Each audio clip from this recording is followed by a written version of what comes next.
Bonjour à tous. Eh bien, aujourd'hui, nous avons la chance voilà, d'être avec Arnaud Filleul. Vous êtes directeur général de la société de gestion France Vallée. Bonjour Arnaud. Bonjour Jonathan. Voilà, régulièrement, on fait des échanges avec vous parce que voilà, vous avez développé une très grande expertise dans l'univers de la forêt. Et il y a eu une bonne nouvelle, voilà, très, très récente au sein de France Vallée, c'est que vous avez obtenu le label Greenfin pour votre groupement forestier d'investissement. Est-ce que vous pouvez nous expliquer, Arnaud, quel est l'intérêt de ce label et en quoi cela consiste? Quand on regarde aujourd'hui les labels autour du développement durable et de la finance qui peuvent exister, on trouve essentiellement des OPCVM, actions, obligations, etc., qui vont s'astreindre à un certain nombre de contraintes pour constituer leur portefeuille et obtenir ces labels. Et il n'existait rien autour du domaine de la forêt. C'est quand même dommage, parce qu'on a même envie de dire par nature, l'investissement forestier devrait pouvoir bénéficier de ces labellisations. Et donc, on s'est rapproché de Novetic pour travailler là-dessus.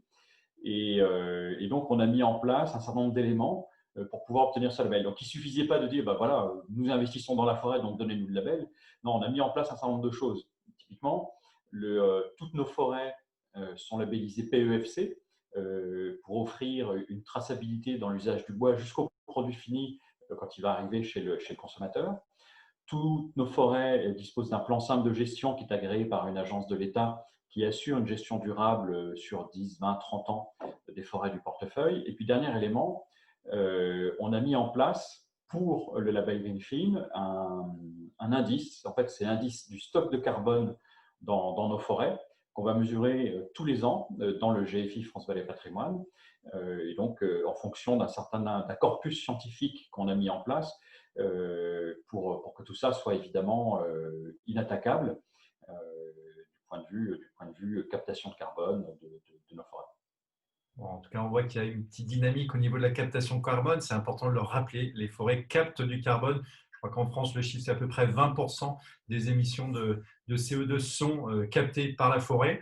Donc, on voit bien que quand on investit dans un groupement forestier d'investissement, eh ben, il y a quand même une volonté et un sens, une thématique environnementale. Et toujours dans cette thématique, voilà, il y a plusieurs de nos clients qui se posent cette question des sécheresses de cet été. Et il y a eu vraiment un été qui a été très sec. Et comment vous, en tant que gérant de groupement forestier, grâce à votre expertise, grâce à, voilà, à votre technicité, vous gérez ce sujet? Parce que ces clients, ces investisseurs, ils doivent quand même intégrer qu'il y a ce risque quand même de sécheresse.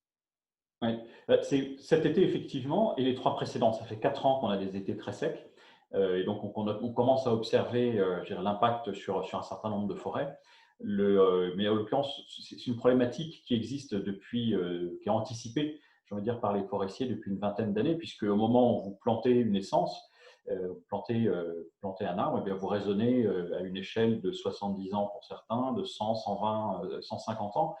Donc, vous devez intégrer les effets de changement climatique. Et quand on regarde les dernières évolutions, malheureusement, on voit que ça ne va pas dans le bon sens. Ce n'est pas prêt de s'arrêter malgré les mesures et la volonté affichée d'un certain nombre de pays. Donc, on intègre ça dans notre gestion.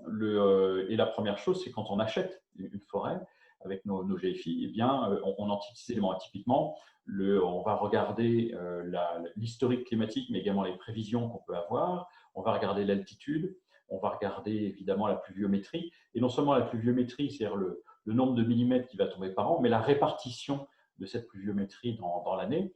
Et donc, on peut exclure nos forêts en fonction de ça. Et typiquement, c'est vrai qu'aujourd'hui, acheter une forêt de plaine, d'épicéas ou de hêtres dans le quart nord-est de la France, ce serait clairement une mauvaise idée.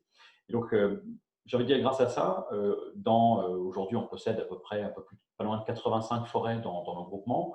On en a deux qui sont un petit peu touchées, une qui a un petit peu d'épicéa au milieu de l'ensemble des essences, et une autre qui est un petit peu limite en station, c'est une forêt de chênes en l'occurrence pédonculées, et progressivement, on enrichit avec des chênes sessiles qui ont une meilleure résistance à la sécheresse. Et pour prendre un autre exemple, on a fait l'acquisition d'une forêt dans le Puy-de-Dôme qui est à 800 mètres d'altitude, c'est une sapinière, c'était du sapin depuis 550 ans dans cette forêt, ça appartenait à un marquisat. Et bien là aussi, 800 mètres, aujourd'hui ça fonctionne bien, mais on sait qu'il est probable que dans une cinquantaine d'années, on soit un petit peu juste pour le sapin. Donc progressivement, on enrichit avec d'autres essences plus résistantes. On voit qu'en tout cas, on est dans une certaine façon de gérer avec une grande biodiversité pour permettre quelque part aux essences de mieux résister aux impacts de sécheresse. Arnaud Fiel, est-ce que vous avez une dernière bonne nouvelle à nous partager? Bah, je pense que ça ne vous aura pas échappé, mais autant le préciser à ceux qui vous écoutent, l'IRPME, qui permet de bénéficier d'une réduction de l'impôt sur le revenu quand vous investissez dans une PME, il bénéficie au groupement forestier d'investissement comme une activité sylvicole. Et le taux de réduction qui était de 18% est passé à 25% jusqu'à la fin d'année. Donc je pense que ça donne une raison supplémentaire d'investir dans le domaine forestier pour son patrimoine. Voilà, donc on voit que quelque part, le sous-jacent est bon. Le gérant, vous en tant que gérant, vous avez une grande technicité, une grande expérience dans ce domaine. Donc on voit qu'il y a une pérennité et une volonté de toujours innover, de bien faire. L'exemple du label Greenfield montre vraiment votre souhait d'avancer et de faire bien avancer, j'allais dire, cet univers des groupes forestiers d'investissement. Et c'est vrai que cerise sur le gâteau, il y a cette réduction IR-PME.